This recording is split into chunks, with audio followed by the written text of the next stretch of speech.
Hi friends, today I'm going to talk about an interesting topic which I have labeled as how to learn fast and retain longer. And probably that's a dream that every student has, that I want to learn at the fastest possible speed and I want to retain the longest possible. So why would that happen? So I will give you my 3 steps to learn anything at a very fast pace and to actually retain it for longer, which is the actual dream that you have, that if I am doing anything, I'm learning anything, I should be able to retain it long term and I should be able to answer it when I get the question in the exam.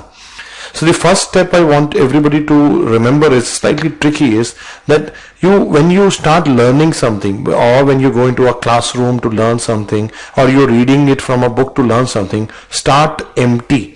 Start empty means that you have to start with the idea that you don't know it. You understand? So what I have seen over the years is there are so many students who come to me when they already have a feeling that they already know. And when I talk about medical education per se, you can see, medical education is something which is vast. It's like an ocean which you can't learn in a lifetime.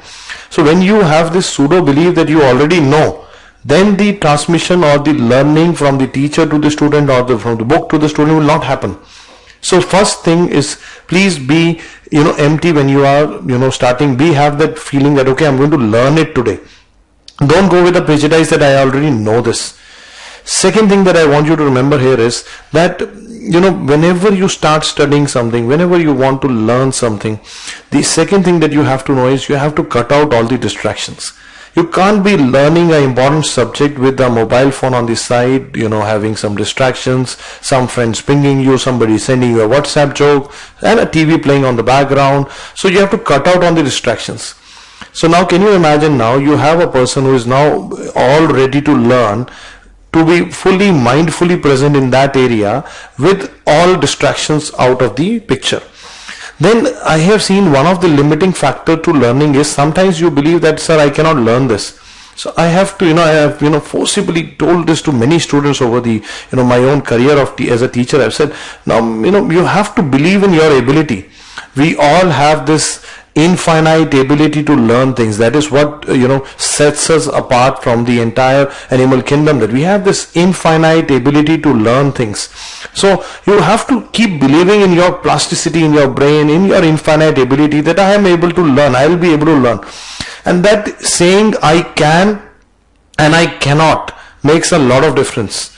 So you have to now, if I summarize what I've said, is start empty, cut out distraction, believe in your abilities. You have the ability to learn anything. That is why, there is no structural difference between a brain of an Einstein and a brain of a normal routine human being. It is all about how much you harness. It is already there in your mind. Then I come to the real important thing. The real important thing is that what is it that we really retain long term? And I have talked to many people who have gotten a good score in a competitive exam, and everybody would say it is not what you do in the last day that really counts. It is what you retain from your long term that helps. And what is it that you are going to retain?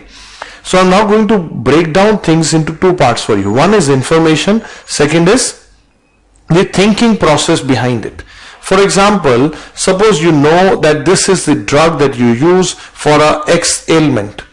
But if I add a thinking process to it, and then you know why this drug is being acting here, why this name of this drug is like this, why we are using, how it evolved, that thinking process behind the information helps you to form a circuit which is retained long term, and that you can call as a long term memory, or you can call it as a concept, or you can call it something that is staying in your mind. So if you are only an information collector, these are all short-term things and you're never going to retain them.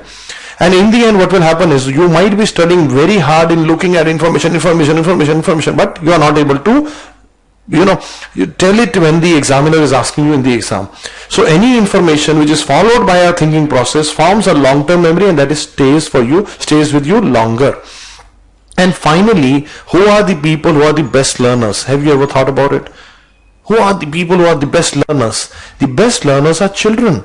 You give a child anything to learn and he starts with the enthusiasm about the activity. He's so excited about what I'm going to learn that he's able to learn it better and better. So what happens when you grow up? What happens when you grow up? You lose enthusiasm at times and you start learning something as if you're doing a task. And if you're doing a task, you're doing something which is work for you, it is painful, and painful memories don't last long. Anything that is excitement for you, anything that is, causing that enthusiasm, that childlike enthusiasm in you, is going to stay longer. So the trick to retain something longer is, it has to be a information followed by a thinking process. It has to be something that makes you enthusiastic, you like the emotion behind it, and it has to be something which you are learning. You have to make sure that you are empty at the beginning. Let the information flow into you.